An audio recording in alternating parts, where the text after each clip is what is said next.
You need to invest in that company. Folu is affecting the market. Yeah, 23. So we dropped below 40,000 points. So far this year, we're just up by 3.9%.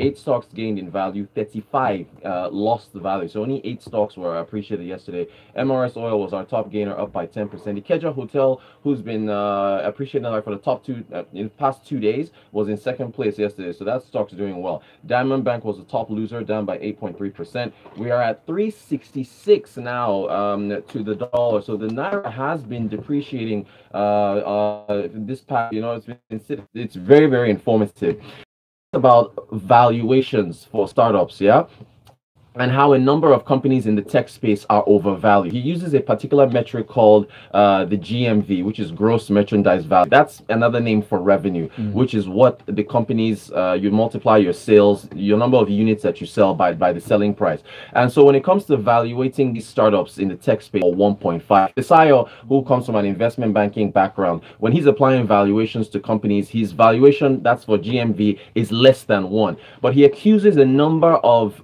players in the space, venture capitalists, when they are providing funding to a lot of these companies, he accuses them of applying GMVs of 1 or 1.5 or even 2. They're too high. And the thing is, when you look at the e-commerce space, what happens is, because a lot of these companies are getting these big valuations, they do what they can. They do some underhanded things in order to boost their revenue and get a higher valuation. So he uses an example of e-commerce where if I have a platform and you, Valentine, are coming to sell something on my platform, if I want to boost my GMV, I will slash the cost of what you're selling on my platform. I'm still going to pay you your percentage, because the way it works is, when you come to sell something on e-commerce, you, the merchant, will get a certain percentage of what's being sold. I, that's selling it on my platform, will get a percentage. Right. So a lot of these companies are undercutting themselves. So they're dipping into their shareholders' funds in order to boost revenue, right? So if, for example, now if something is being sold, I don't know, it could be a camera for 100,000 naira or something.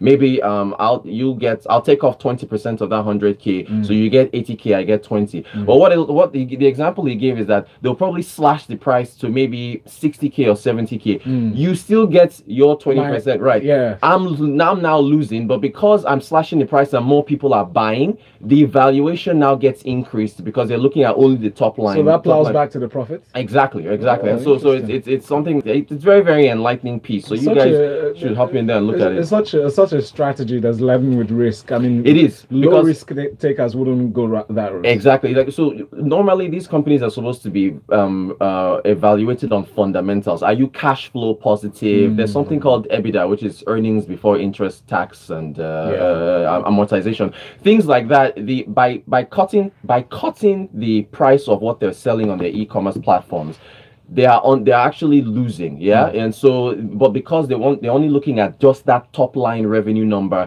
it boosts their valuations, and essentially they're overvalued. A lot of these businesses are overvalued, and Fisai is saying, look, we need to come back to the fundamentals and look at things that are more than just sales in order to evaluate these companies. And then, interesting also he still maintains that, look, startup is not just for tech. He says, look, if you or Incel or myself gonna start a farm tomorrow, that's a startup. If you start selling T-shirts tomorrow, that is a startup. So startup is not just for people in the tech space. So a good article there. I'll tweet it out. You guys can check it out on the Smooth FM Twitter handle. Facebook is providing us with infrastructure. They are setting up a hub, NG hub in Lagos. It's in collaboration with CcHub. And so this week, I believe it's this week, between the 21st to the 25th, or even into next week, first week of June, they're going to be celebrating a whole number of things. So that's amazing. So Mark Zuckerberg's visit actually is paying off right now. Mark Zuckerberg likes Nigeria. The guy, he sees lots of, maybe he sees our population. He sees, he sees the growth potential. That's why. Yes, that is very, very true. So, I mean, it's not just tech. I mean, they're going to be promoting art as well. They want a creative center where people can come together and be innovative. So they have a Facebook Start Accelerator program, which is a research and mental marketing space. something called Boost Your Business, which is for micro, small, and medium-sized business owners. Then this one, I really, you know me, I'm a feminist. There's she, the hashtag She Means Business, which is going to launch, and it's supposed to be a one training workshop for female entrepreneurs to develop them as well. Amazing. So Facebook is really pushing that. I mean, it's okay. So it's May 21st to the 25th, and they're going to be having like a community roundtable. They're going to be having a meetup for software developers. This is what the federal government needs from the private sector. Seriously, to trigger, to like, get, stimulate growth in the entrepreneurial space. When we think of these hubs, it's always okay. Federal government is spending on this. Federal government is spending on that.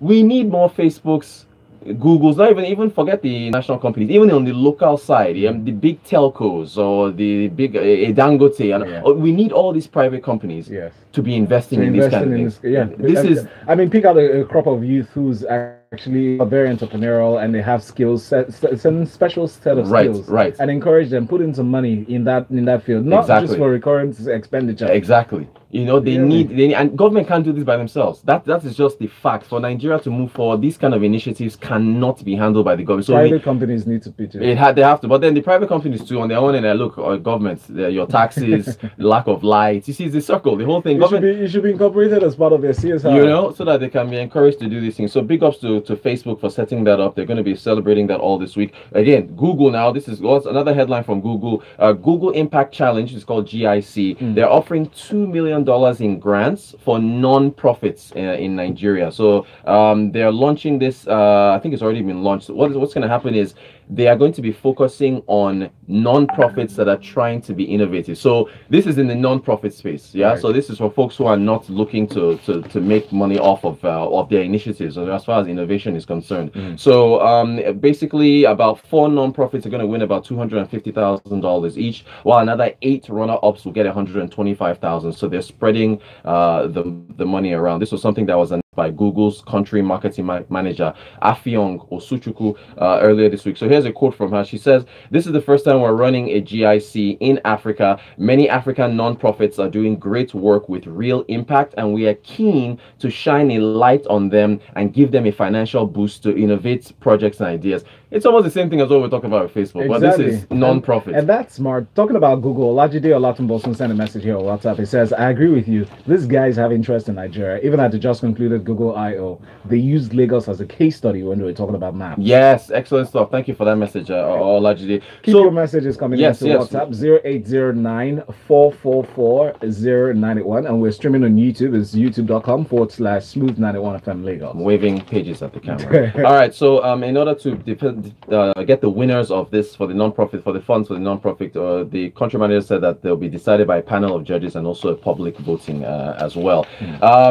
Interesting stuff. Did you have a Trump on Twitter? White House now is going taking his cue. I really love it. Official documents there. See how social media is affecting government policies. Yes, and real life issues.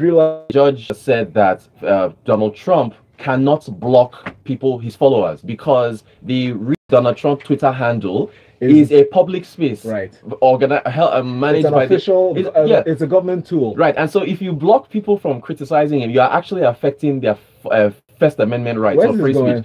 I mean, people are going to have the right soon to sue Trump if he blocks them. Well, the person who sued him, she won. I mean, the judge agreed. Have you think about it? Imagine if Buhari blocked you and I on Twitter for criticizing him, or if Ambode. So I mean, if you think about it, it's crazy. The social media space button, right, on the touch screen, right. But imagine the Twitter. Okay, all right. What about you guys? Just send a message. I said, "Good morning, guys. You guys have no idea how large the tech industry is in Lagos. It's like programmers are everywhere, and I'm one of them." You are a superhero, Ugoma. We need more people like you. More people like you. Yesterday, in fact, on Personal Finance on Wednesday, we're talking about managing money, and we talked about one app. I think it's called Reach or something. It's a really solid app designed for Nigerians. So the way the app works is when you download it, it asks you for banking details. It links your transactions to your point of sale transactions, and what it does is it divides them. So it will say, okay, you spend this much on fuel, you spend this much on so food. It gives you like a personal stock. Yes, of how all your expenses within the month. Because the key to saving money is understanding how much you're spending, right? And so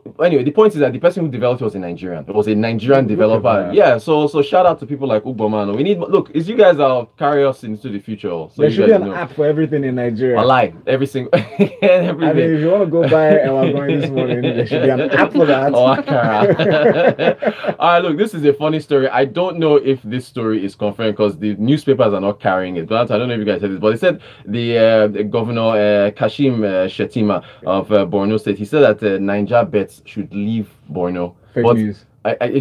Some fake news. Some online people are carrying this news. I don't know if it's true, but they are quoting him. Yeah, it's not verified. You can't tell an online company that's got a license to operate business, right, to leave your state. So it's fake news. What he said, according to what I mean, again, these are on number of what's the name of this site, like daily correspondence. I don't know who goes to daily. So I don't know.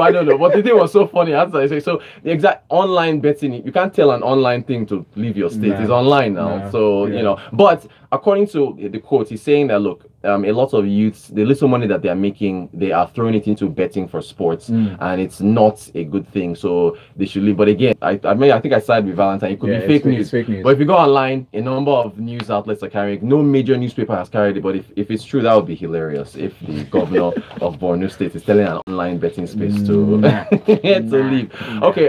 Finally, real quick, there's this story in Business Day talking about how Nigeria's drone industry is being affected by bad policies. So they gave an example of somebody who purchased a drone from overseas, but it was held up in customs for like over a year, couldn't bring it in. So they talked about how the NCA, the Nigerian Civil Aviation Authority, if you want to bring a drone into Nigeria, you have to get a license from them. You have to go to the Office of National Security or something. It's how big is this drone?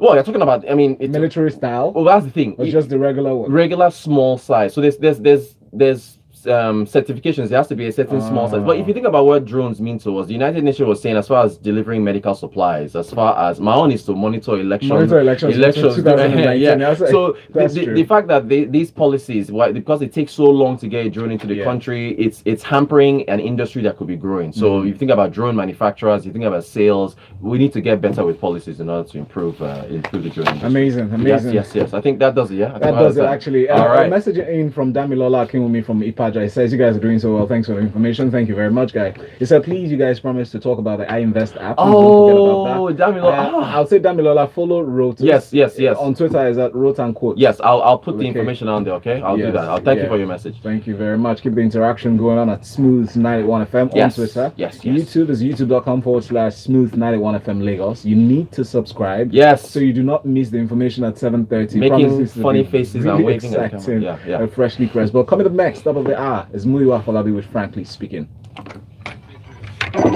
Business Express. Thank you. Nice one. Appreciate it. Making the economy work and grow even faster. In collaboration with Quick Teller. At 6.